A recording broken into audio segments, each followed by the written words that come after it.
The JMF Advisors Show is a podcast for business owners, C-suite executives, and entrepreneurs who are looking to build, grow, or even exit a business.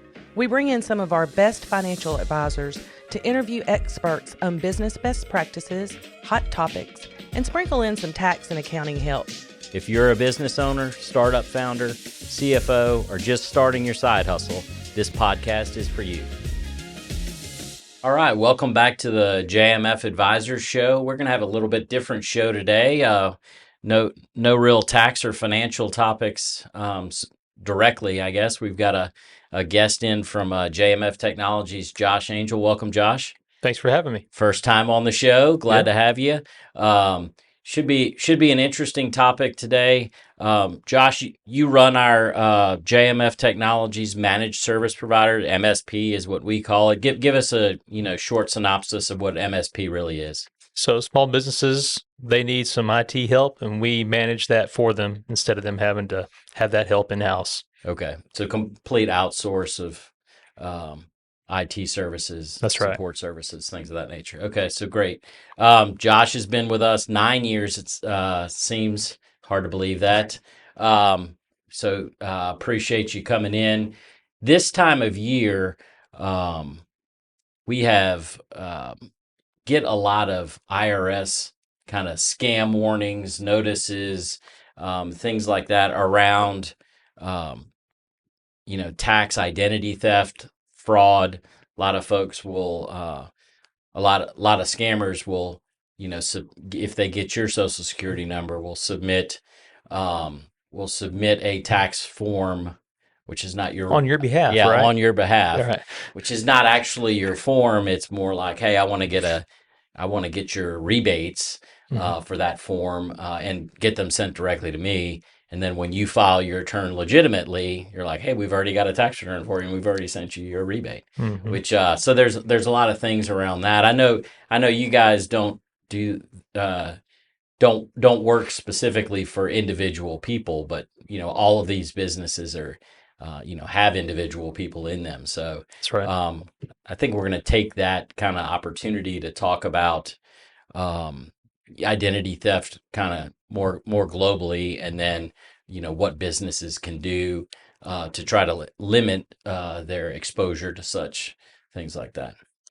Yeah, identity theft is something that everybody has to worry about in this day and age, because your digital life is out there, and you can't control all aspects of that. So it's something that everybody needs to be aware of and take some precautions for.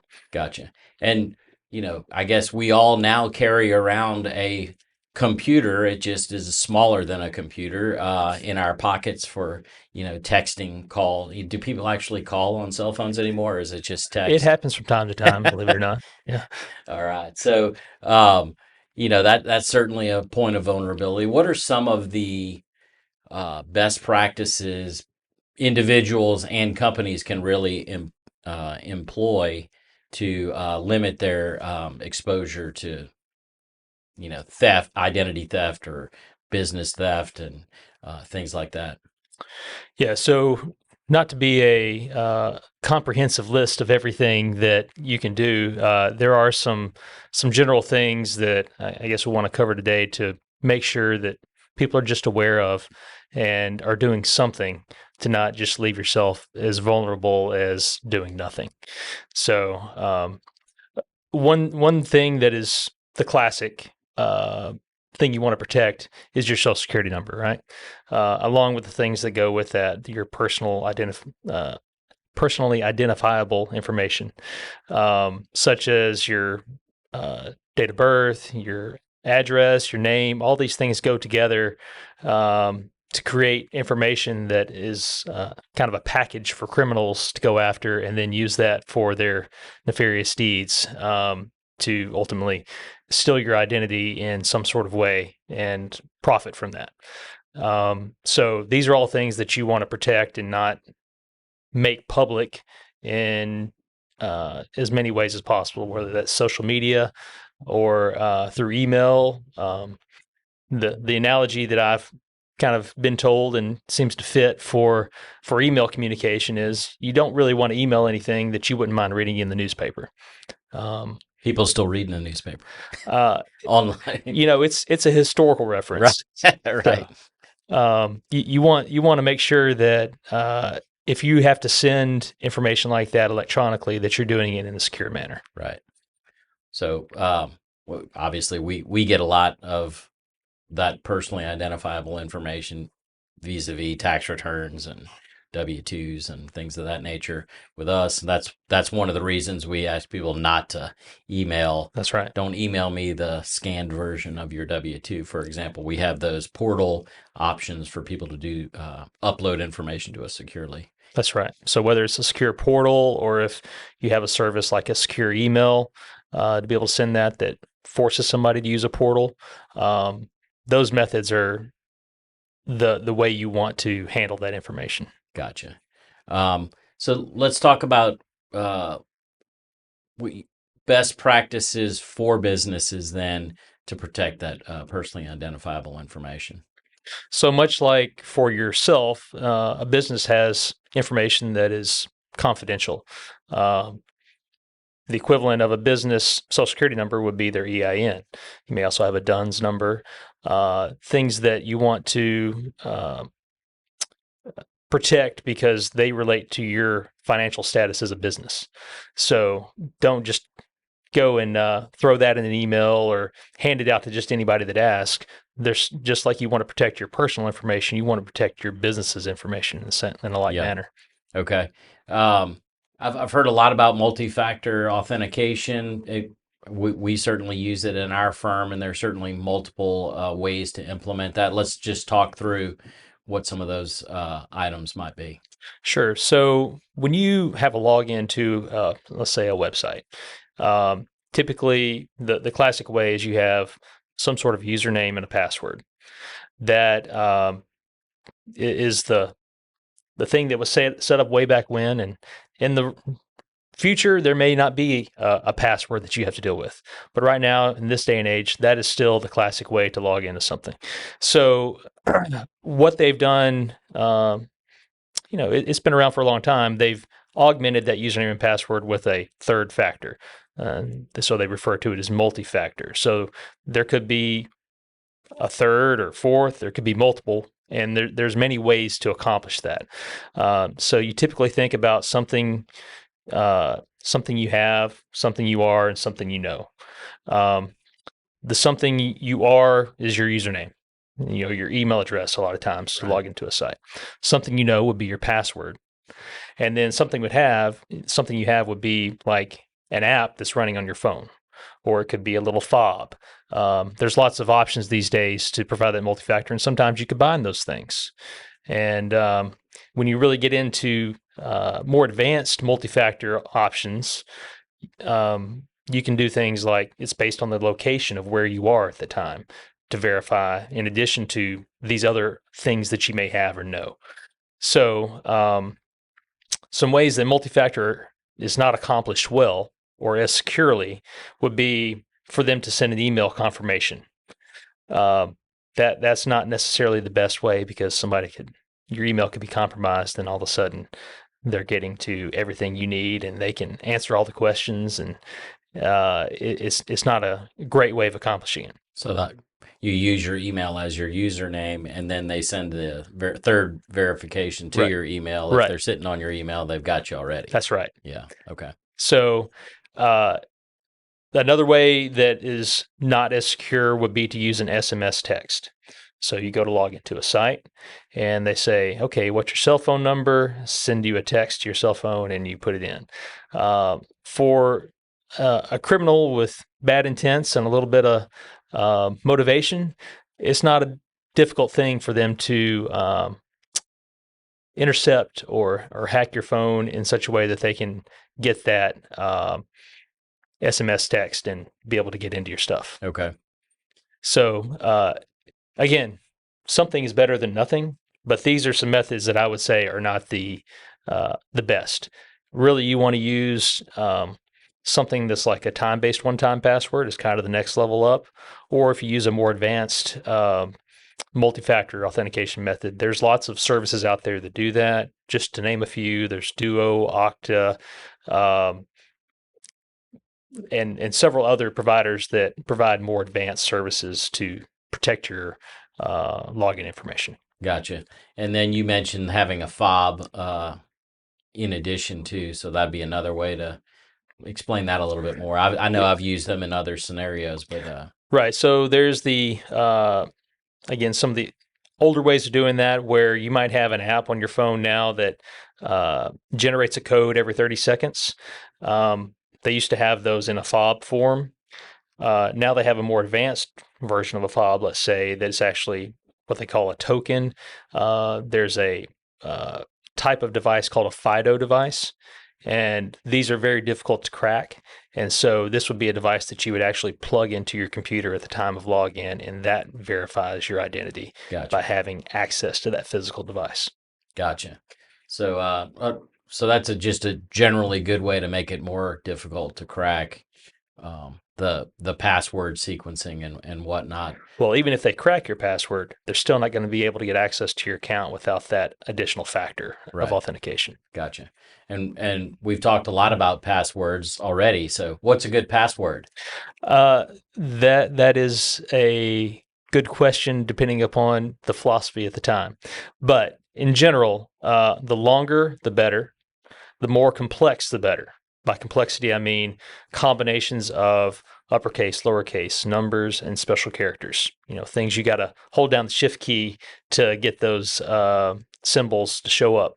So a good kind of method that I like to use is to use a passphrase, maybe even a sentence with punctuation, and maybe change some things up.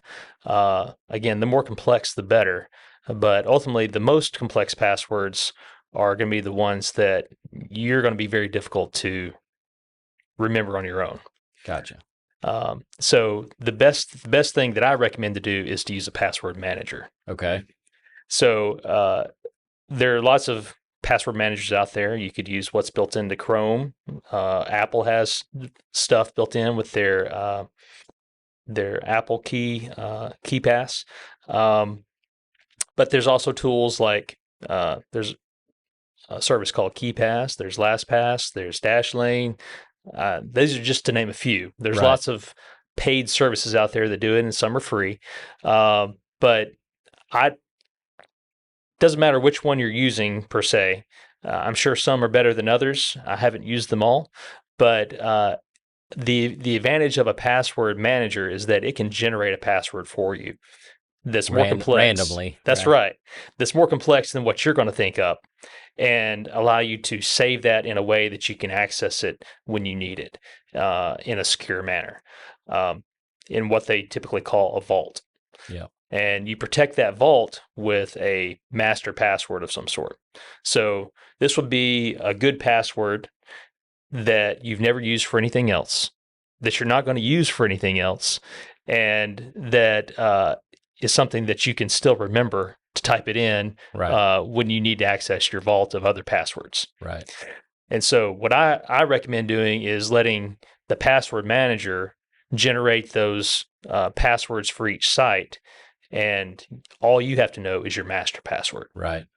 So that way you're getting a unique password for every site, rather than having what you think is one good password to protect all your sites. One good password with a different initial at the end, or just one little difference. It's just a little tweak, that makes it unique to that site.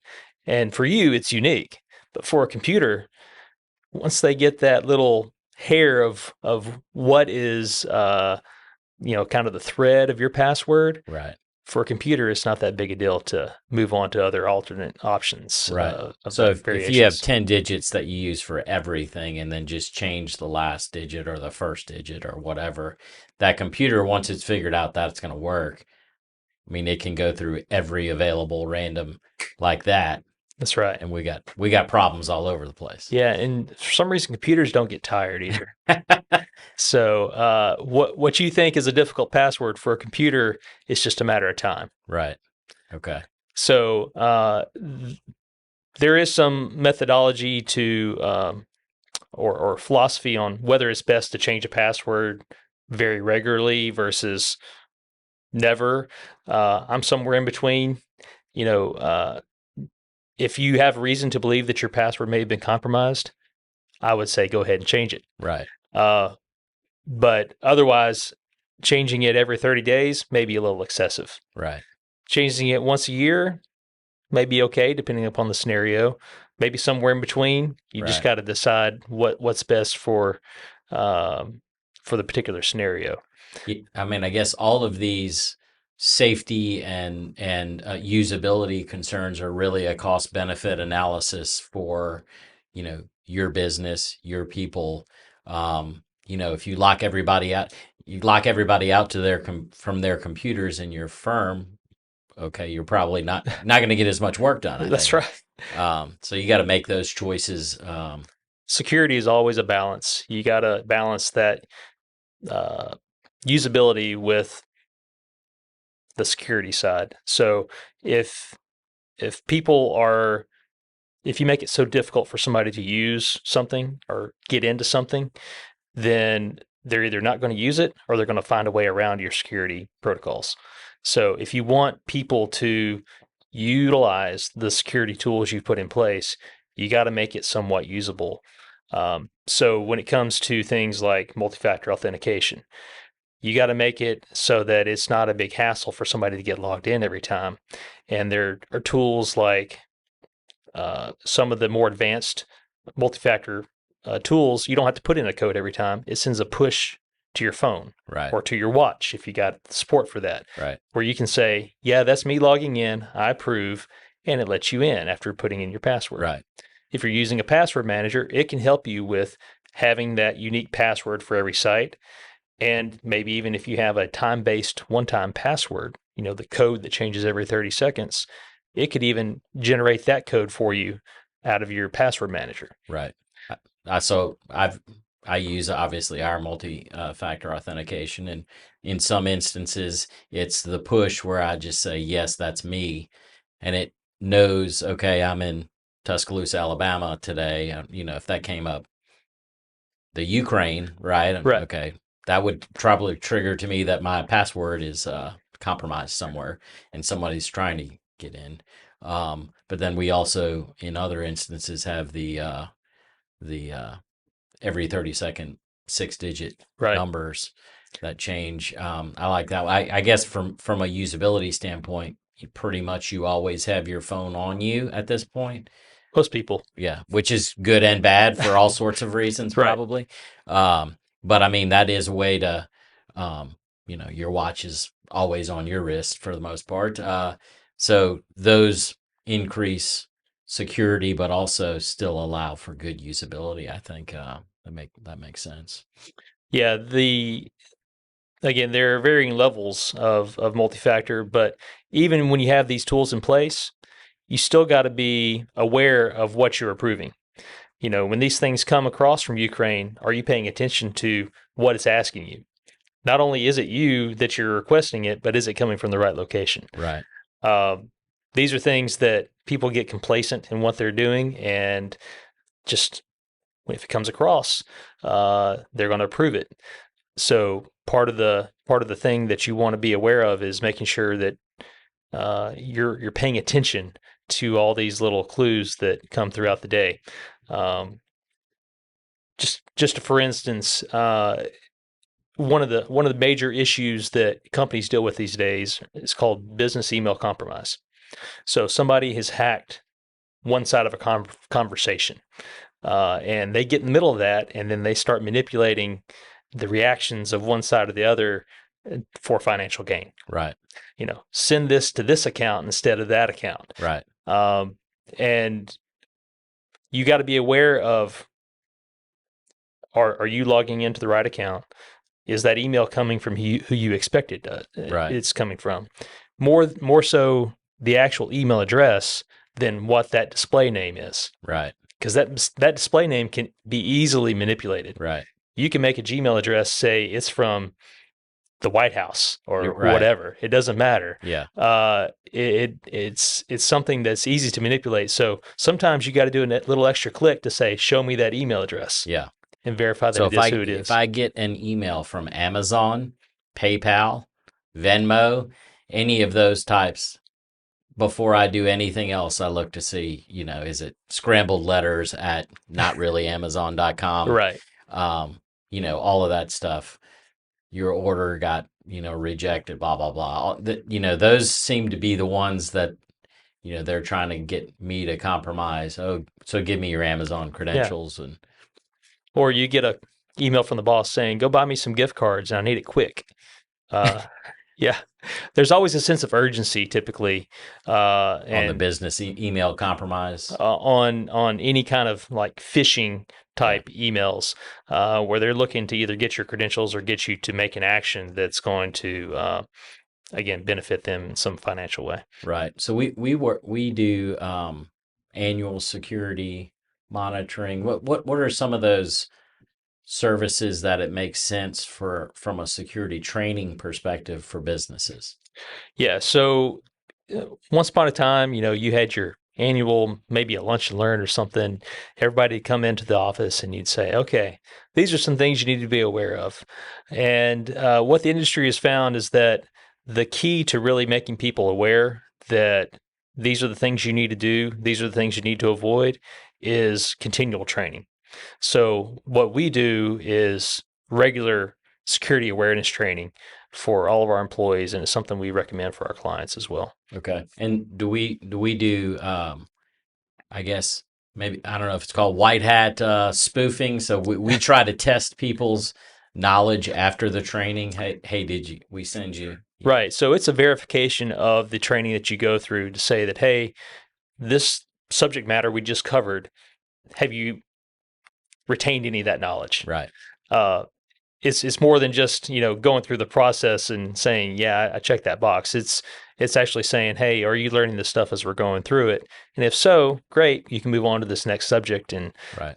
Again, continually kind of hoping it's going to sink in a little bit or keep it at the front of your mind as you go throughout your day. Oh yeah, that looks fishy. Yeah. Maybe I ought to check with somebody. Yeah. Before I go and send the money or click that link. Right. Yeah. I mean, I guess clicking the detrimental link is it seems like, at least, and maybe you correct me if I'm wrong, that's the way businesses and networks get compromised more often than not. Is that true?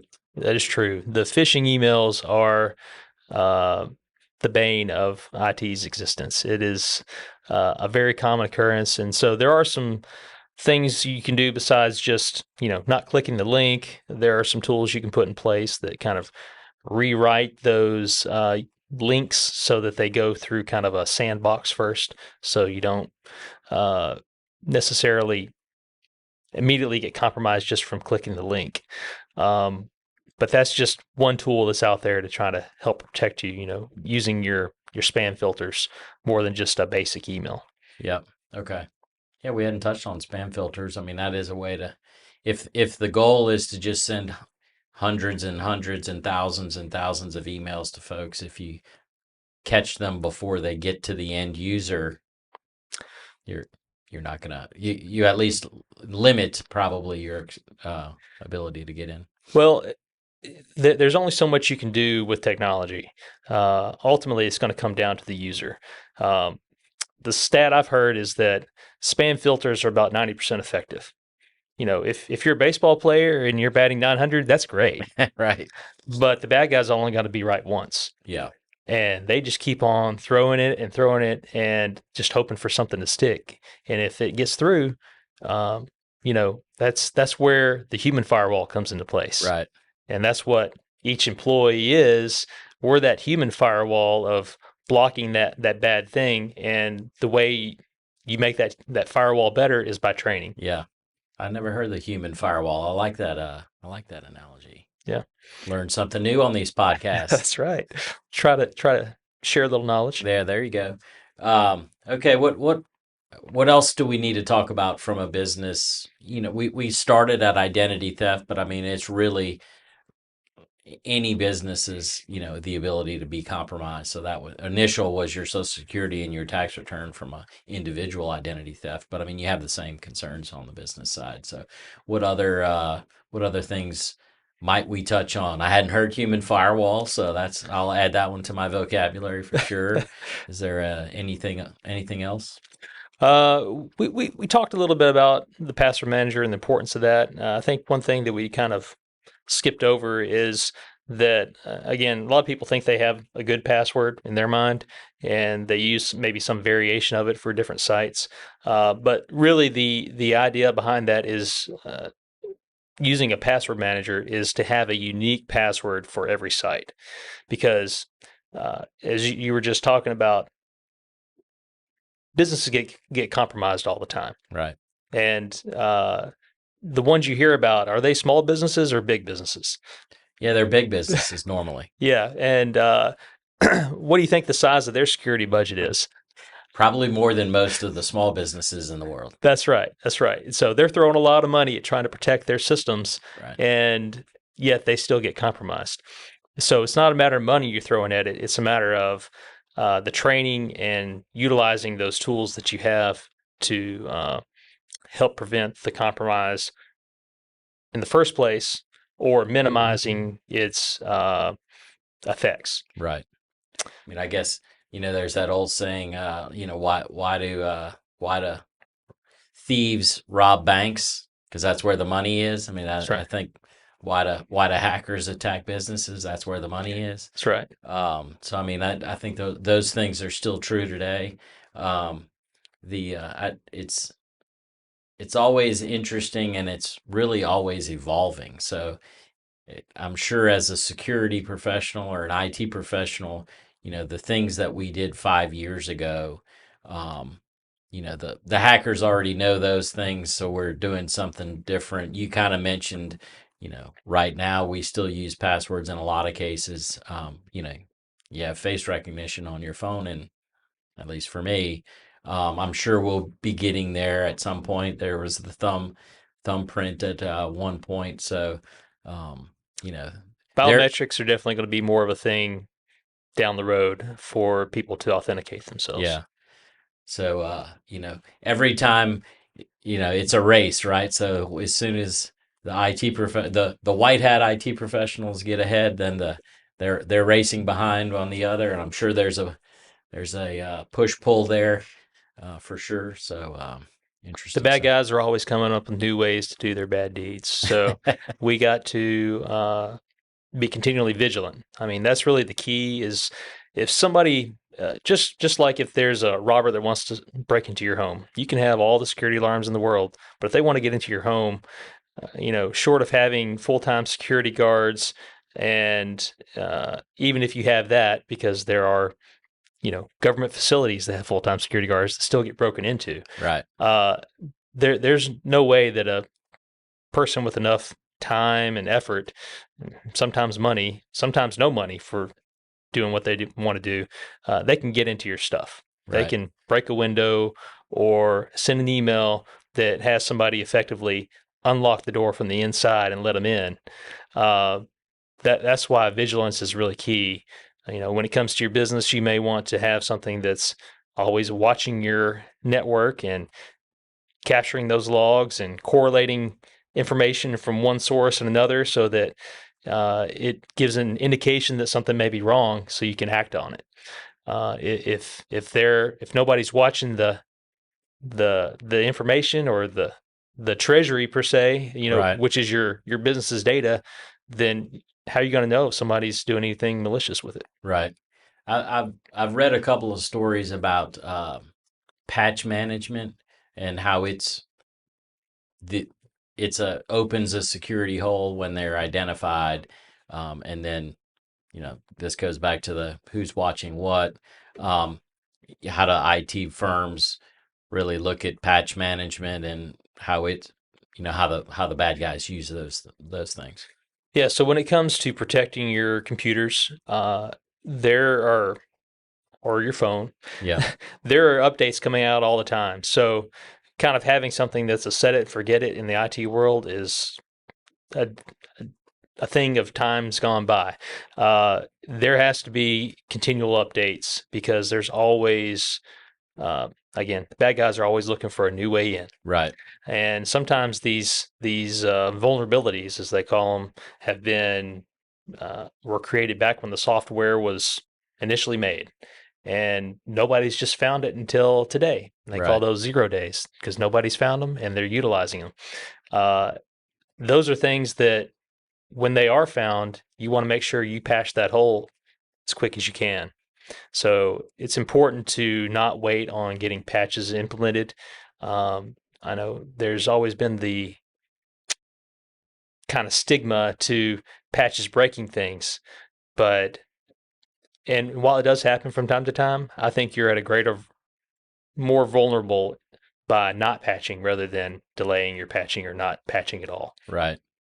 So when it comes to your personal device, whether it's your computer or your phone, when those patches become available, I'd recommend patching them, implementing those sooner than later, and making sure that that's happening. So when it comes from a business perspective, you probably want to use some sort of tool to make sure that those patches are getting applied and being applied regularly, rather than just hoping that the updates by the manufacturer just get applied on their own. Right. Interesting. Yeah, that's a good takeaway for all business owners, to make sure that those patches are. That's really where somebody has identified that as a vulnerability. So it becomes a roadmap for the bad guys, as well as, okay, we need to get the cavalry out there to get it updated before the bad guys get to you. So that's a great point. Yeah, if nobody's watching, again, it comes back to vigilance. If you're not looking out for it and making sure that these things are happening, then you don't know if you're protected. Yeah. You don't know if you're compromised. Anything from your perspective we haven't talked about that we should be talking about today?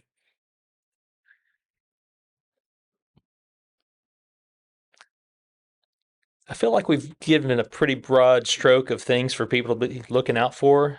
Again, I think if nobody takes away anything else, it's that you need to be looking out. Right. To think that you're not a target is just to bury your head in the sand. Right.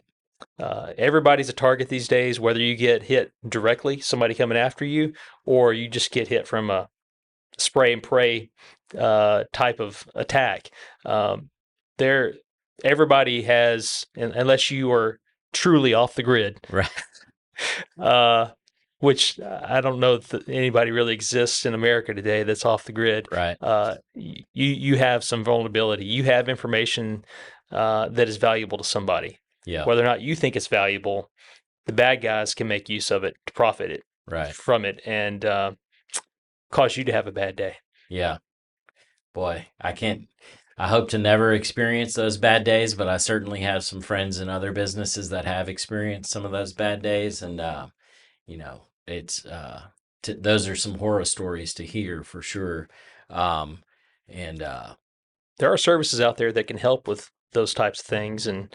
But one of the things that I would say from a personal perspective is it's good to have some sort of monitoring in place. Now, whether that monitoring is something that you do on your own that's free, or you're paying for a service to do it, those are both options, and you can definitely do these things for free. Like, for instance, monitoring your credit. Some people don't care about credit; they're just going to pay cash for everything. But credit can affect a lot of stuff. Whether it comes from just opening a bank account or if you want to buy a home, credit can be important for such things. Right. So you can get credit reports for free from each of the credit bureaus, the three main ones, Equifax, TransUnion, and forget the third one. Yeah. Anyway. The third one. Oh, here it is on my thing. Experian. There you go. So all those give you a free credit report each year. And so if you want to do it on your own, one way you could do that is by getting that report, every 4 months from each of the three. Right. Another good tool I've seen done is to use a service, what they call putting a freeze on your credit report. Right. Not to be confused with a lock. So a lock is what a service can do for you. Yeah. That you pay for, versus a freeze is something that's free to everybody.